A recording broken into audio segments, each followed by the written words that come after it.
The neon lights of Atlanta blurred through the rain-speckled windshield as Malcolm Hayes gripped the steering wheel of his black Chevy Impala. He had just finished his shift at Saxon Lounge, a high-end bar in Midtown, where the drinks were overpriced, the clientele was mostly white, and the black staff were expected to smile through anything.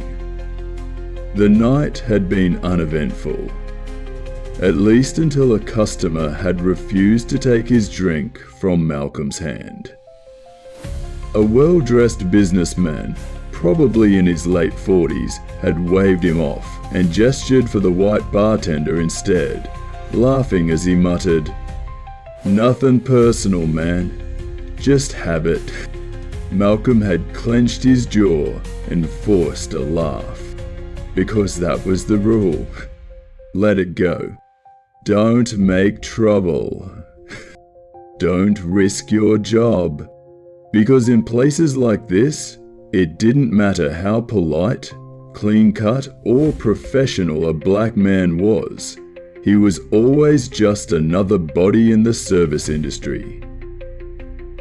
Now, as he drove through the wet streets, all he wanted was to get home, to escape the weight of the day pressing on his chest. But the world had other plans. The red and blue lights flashed behind him just as he turned onto his street. His stomach dropped. He knew better than to ask why. A black man driving a nice car at 1:17 a.m.? That was reason enough. Malcolm pulled over, his fingers tightening around the wheel. He knew the drill. Lights on, hands visible, no sudden movements. A white officer approached the window, flashlight already pointed in Malcolm's face. "License and registration." Malcolm nodded, speaking slowly, carefully. "I'm reaching for my wallet." The officer didn't respond, just kept the light in his eyes.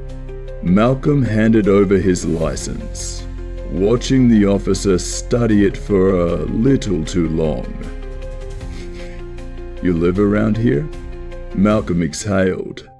"Yes, sir, just a few blocks down." The officer glanced at the car. "It's yours." Malcolm forced himself to stay calm. "Yes, sir." "Mind stepping out for me?" His heartbeat spiked, because he knew what came next. Knew how quickly routine could turn into tragedy. But refusing wasn't an option. So he stepped out. The rain had slowed, but the pavement was slick beneath his shoes. The officer circled him. Malcolm had seen that look before. Not suspicion, expectation. Like he was waiting for Malcolm to do something wrong. Then, the second cop car pulled up, and Malcolm's stomach twisted. Because now, there were two of them, and he was alone. The second officer, a stocky man with a shaved head, joined the first, standing too close, too casual. "Step back here," one of them said, leading Malcolm toward the hood of the car. "Got any weapons?" "No, sir." "Drugs?" Malcolm's jaw clenched. "No, sir." "Mind if we check?" A trap. He knew his rights. Knew that saying no would make things worse. Knew that this wasn't about the law. It was about control. So he nodded. "Go ahead." Made him spread his arms. They patted him down. One officer went through his car, rifling through his glove compartment, his backpack, his gym bag. Looking for something. Anything. Because they wanted this to be more than what it was. Malcolm stood in the rain, fists clenched at his sides, heart hammering against his ribs. He thought about his mother, how she had taught him how to survive these moments. Keep your voice even, baby. Keep your hands visible. Don't give them a reason. But he had seen the news, and he knew sometimes they didn't need a reason. Minutes stretched too long. Then, Eau Claire. The first officer handed back his license like it wasn't even worth the trouble. Malcolm didn't ask for an explanation, because he knew there wasn't one. Knew that this had never been about a traffic violation, never about his car, never about the law. It had been about power, and the reminder that he had none. Drive safe, the officer muttered. Malcolm got back in his car, started the engine, drove away. But he didn't go home, because the walls would be too tight, the air too heavy, the silence too loud.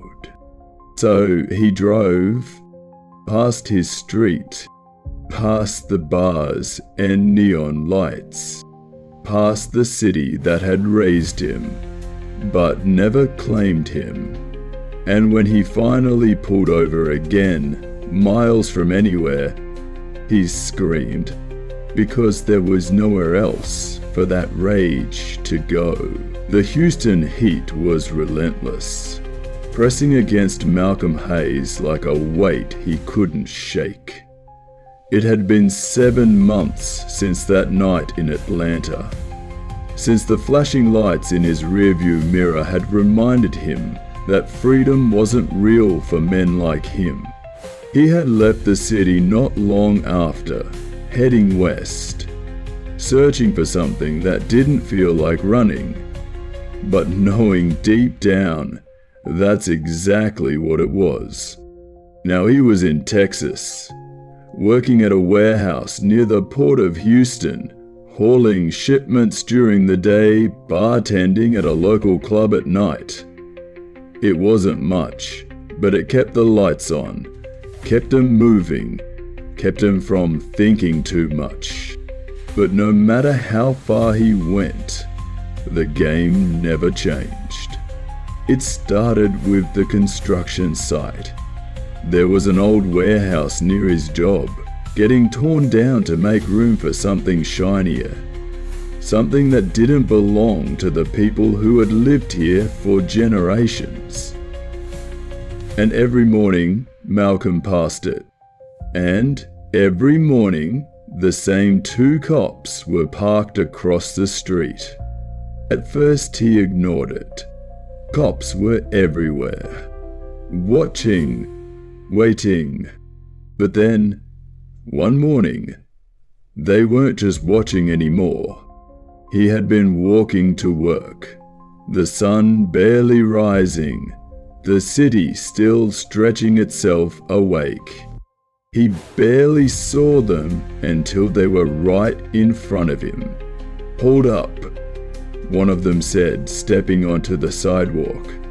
Malcolm stopped, because stopping was the rule, because stopping was survival. The cop was tall, mid-40s, his badge dull against the fabric of his uniform. His partner was younger, maybe mid-20s, standing just behind him, hands already resting near his belt.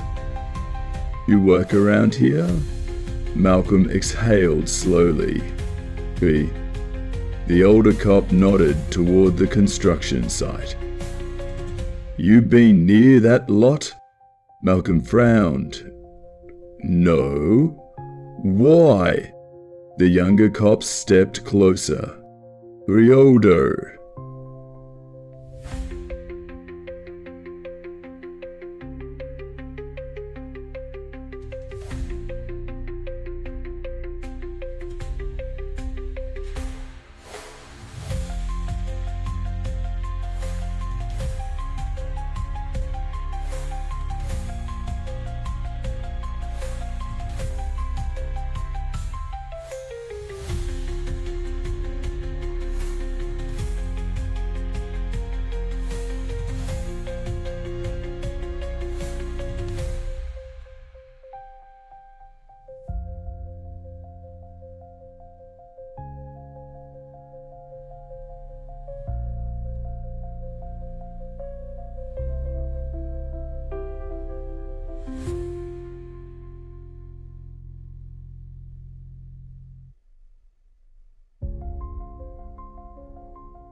Malcolm felt his pulse spike, because he knew what came next.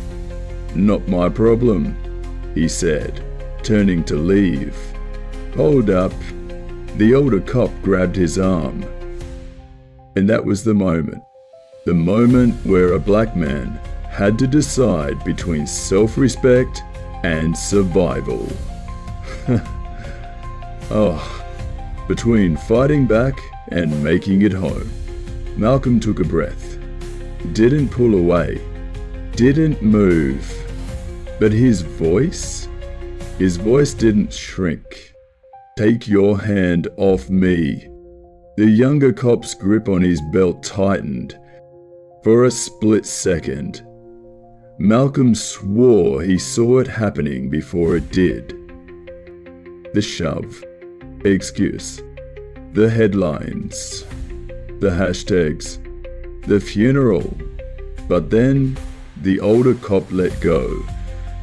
"Just doing our job," he muttered. And Malcolm? He walked away, because this wasn't a fight he could afford to lose. That night, he told himself he was fine, told himself it was over, told himself it was just another day in America. Then, at 2:43 a.m., his phone buzzed. A message from an unknown number. 4 words. "Stay out of it." His stomach twisted, because this wasn't about a break-in. This wasn't about the law. This was about control, and someone wanted him to remember exactly where he stood. By the next morning, the story was all over the news. The construction site had burned down. The police had arrests lined up. And Malcolm? He knew exactly where they were going to look first. The sky over Chicago was heavy with rain, the kind that soaked through your clothes before you had a chance to run for cover. Malcolm Hayes pulled his hoodie tighter around his head as he walked up 73rd Street, his sneakers splashing against puddles, his hands stuffed deep in his pockets. He had been in Houston for only a few months before things got too hot. That text message.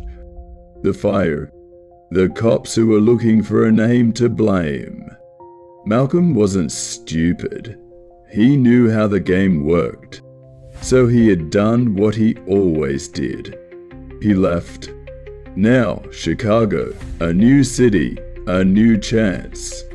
But he was learning the same lesson over and over again.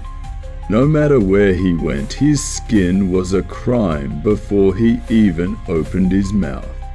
He had landed a job at a delivery warehouse on the south side, loading trucks in the morning, riding his bike across town to work nights at a bar in West Loop. The job wasn't bad. The boss left him alone.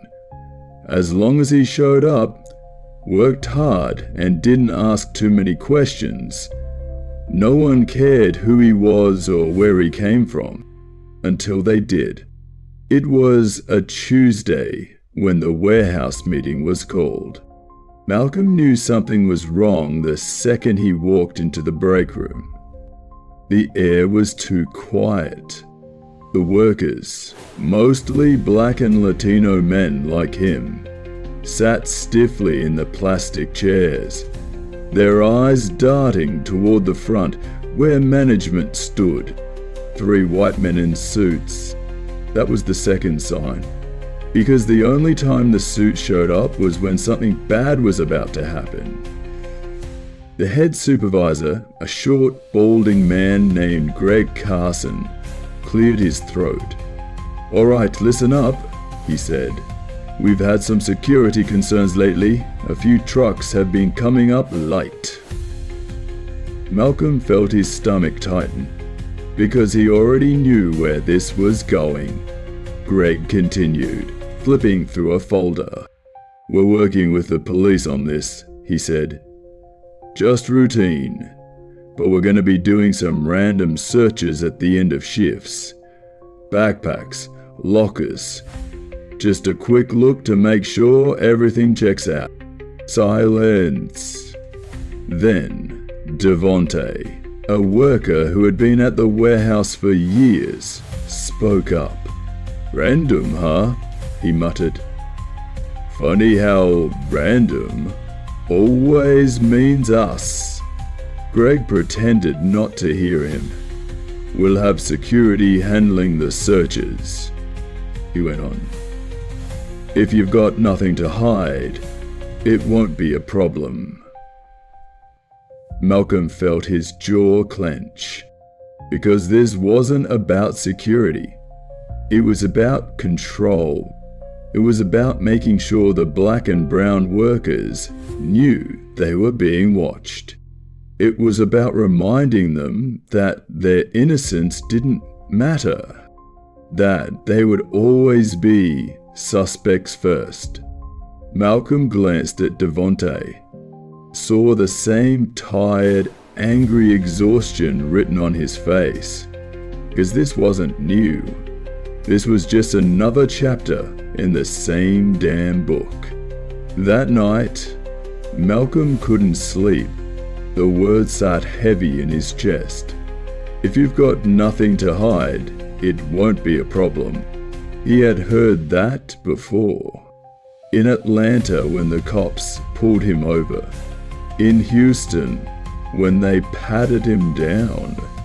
And now, in Chicago, the city might change.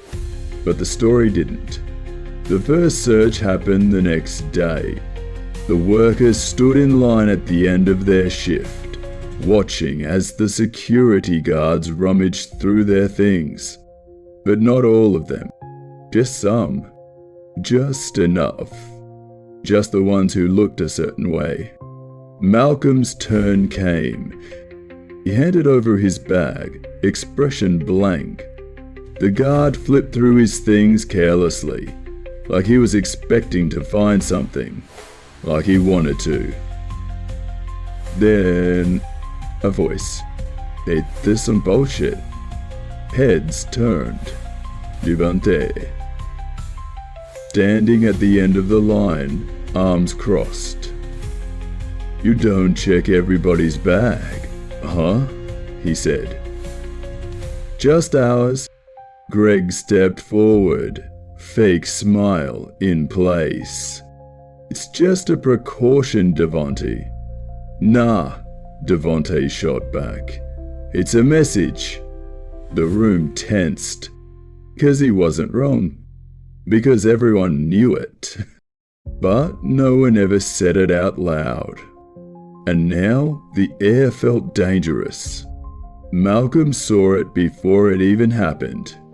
Greg's face darkened. "What's your tone?"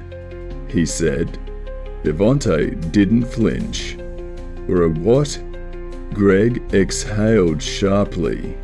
Then, "Go home." Devontae frowned. "What?" "You're done for the day." Malcolm's chest tightened, because he knew what this was. They weren't firing him. Not yet. But this was the warning, the first step in pushing him out. Because that's how it was done. Not in big, loud moments. Not in obvious, undeniable ways. But in little, quiet pushes. Until one day, you were gone. That night, Malcolm sat on his couch, staring at his phone. Scrolling, looking at jobs, at other places, other cities, because he was tired, because he was so damn tired. But then, a text from Devontae. "I ain't letting this slide. You in?" Malcolm stared at the screen, because this was the moment. The moment when a man had to decide, keep his head down or fight. His fingers hovered over the keyboard because he knew if he said yes, there was no going back.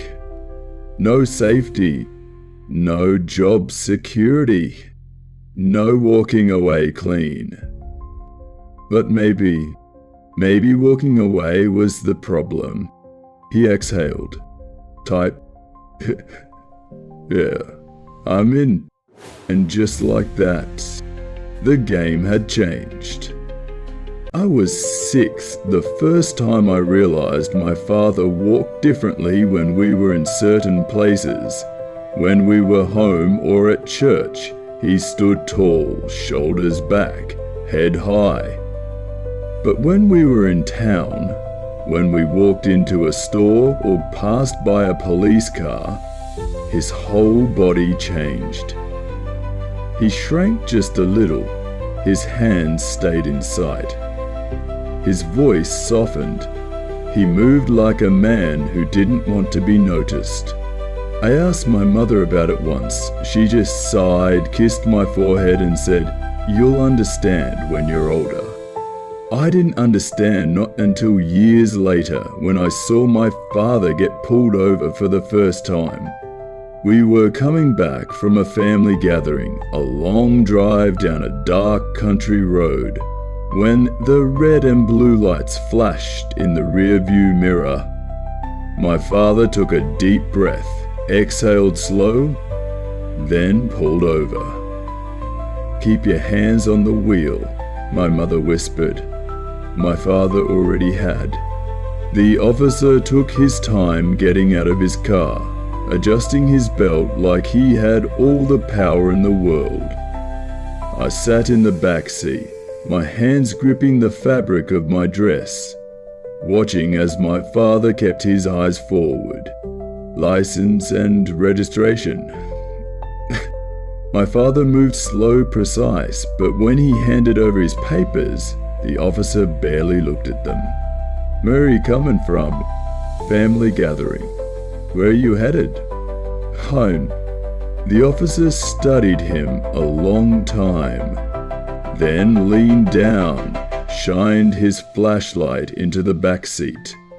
His gaze met mine. "Who's this?" My father's voice stayed calm, "My daughter."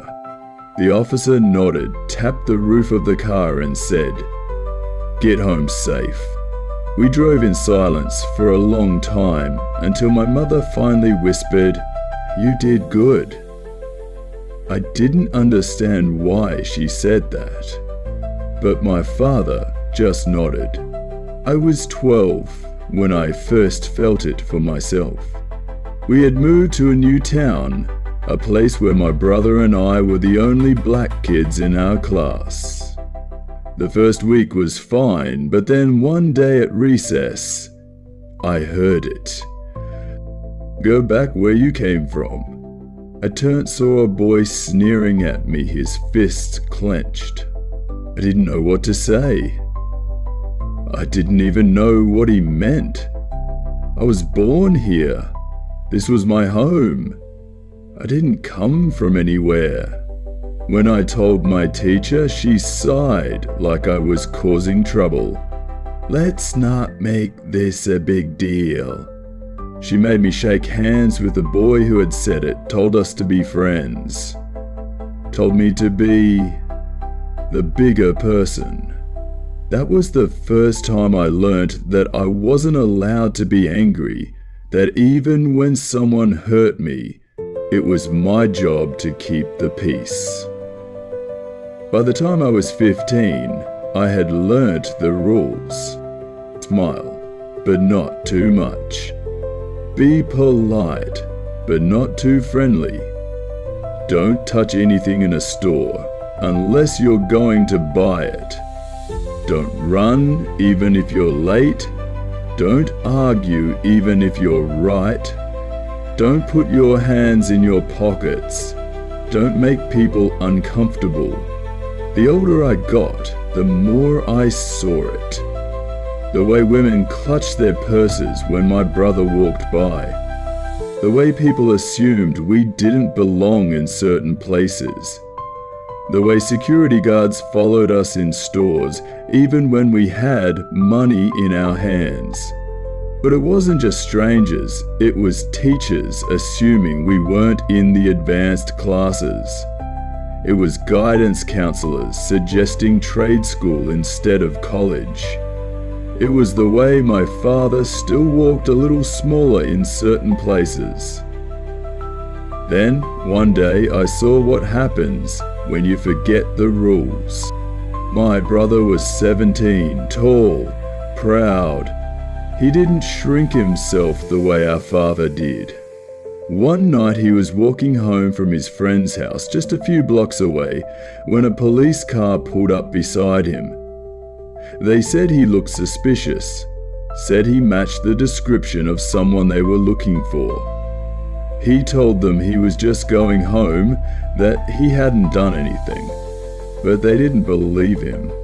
They pushed him against the car, patted him down, emptied his pockets. He kept saying, I didn't do anything, but it didn't matter. A neighbor saw what was happening, called my parents. By the time they got there, my brother was in handcuffs, sitting on the curb. When my father stepped forward, the officer held up a hand and said, "Sir, don't make this worse." My father froze. I saw the way his hands clenched at his sides, the way his jaw tightened. He wanted to fight, I could feel it. But he didn't. He just asked what his son had done. The officer finally shrugged, said maybe it was a mistake, took off the cuffs and let him go.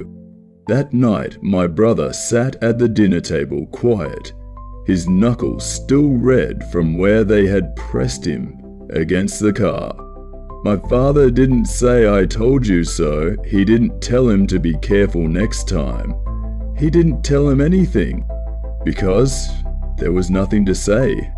We had always known the rules, but knowing them wouldn't always save us. When I went to college, I thought maybe things would change, maybe in the city, things would be different. But racism doesn't disappear. It just changes shape. In my freshman year, a professor called on me when we were discussing race and said we'd love to hear your perspective. In my sophomore year, a classmate said, "You must have gotten a scholarship, right?" In my junior year, I got stopped outside my own dorm security, asked to see my ID, even though they had seen me 100 times before. When I got my first job, the hiring manager smiled and said, "Wow, you're really well spoken." When I went to an industry event, someone asked whose assistant I was. When I walked into stores, I still felt the eyes on me.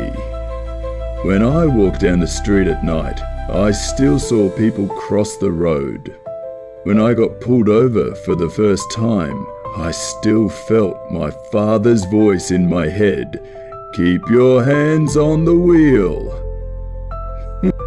It never ended, it never changed, just kept going.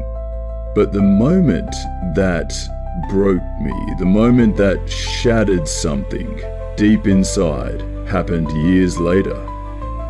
When I had my own son, he was 6 years old, just a child, when I saw him come home with tears in his eyes because a kid at school had told him he didn't belong.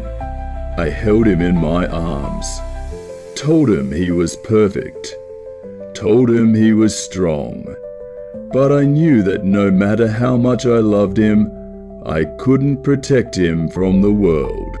And that night as he slept, I thought about my father, about my brother, about all the times we had been told to be careful, to be polite, to be quiet, to be safe. And I realized that no matter how much we followed the rules, We were never really safe at all. I used to believe that if I followed the rules, if I was careful, if I kept my head down, things would be different for me. I thought that if I worked hard enough, if I was smart enough, if I was good enough, then the world wouldn't see me the way it saw my father, the way it saw my brother, the way it saw every black man who came before me. But I was wrong. It started at work, my first corporate job. A downtown office full of sleek suits and fake smiles. I had fought for this spot. Sent in application after application. Went through interview after interview until I finally got in. I told myself this was it. This was my chance to prove that I belonged. But from the first day, I could feel it. The way my colleagues looked at me when I walked into the conference room. The way they hesitated before saying my name.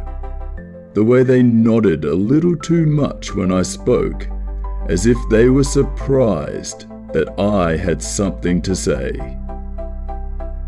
At first, I ignored it. I told myself it didn't matter, that what mattered was the work. Then one day, I overheard a conversation I wasn't supposed to hear. I had stayed late finishing up a report when I heard voices from the hallway. I mean, let's be honest, we all know why he got hired. A laugh, then another voice. Diversity quotas, man, it's all politics. A third voice.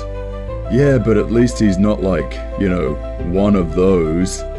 I sat there, my hands tightening around the armrests of my chair. I didn't move, didn't breathe until they walked away. I wanted to storm out. I wanted to confront them. I wanted to tell them that I had worked twice as hard, that I had earned my spot, that I was more qualified than half of them. But I didn't. Instead, I went home, sat in the dark, and thought about my father. About the way he had clenched his fists the night my brother was handcuffed. The way his jaw had tightened. But he had said nothing. I was becoming him. A few weeks later, the real test came. There was a promotion opening up, a step up in the company, a position I had been eyeing for months. I had the best numbers on my team, the best reviews. I was confident when I walked into that interview. I sat across from my manager, a man who had always been polite but distant. He smiled as I laid out my case, as I explained why I was the best choice for the role. When I finished, he nodded, set down his pen, leaned forward and said, "You're doing great work, but leadership is about making people comfortable. I sat there staring at him as he kept talking about how the position required someone who fit the culture, about how they wanted to make sure everyone felt at ease. And I realized he had already made up his mind before I even walked in. I didn't get the promotion, they gave it to someone else. A man who had started after me. A man who had asked me for help on his assignments. A man who had never had to prove that he belonged. I told myself to move on, that there would be other opportunities. But then, a week later at a company event, I heard it again. A senior executive standing with a drink in his hand laughing. "You know, HR won't let us get away with hiring too many of them, but I guess one is fine." Them. I walked out that night and I didn't look back. The next morning, I walked into my manager's office and handed in my resignation. He looked surprised, tried to act like he was sorry to see me go, but I saw the relief in his eyes. I left that office knowing one thing for sure. It didn't matter how hard I worked, how smart I was, how careful I had been. The rules had never been made for me. For weeks I felt lost, angry, but then something happened. A message came in my inbox from a young intern, a black woman just starting out in the company. I heard what happened. Thank you for showing me that I'm not crazy. And in that moment, I knew that leaving wasn't the end of my fight. It was just the beginning.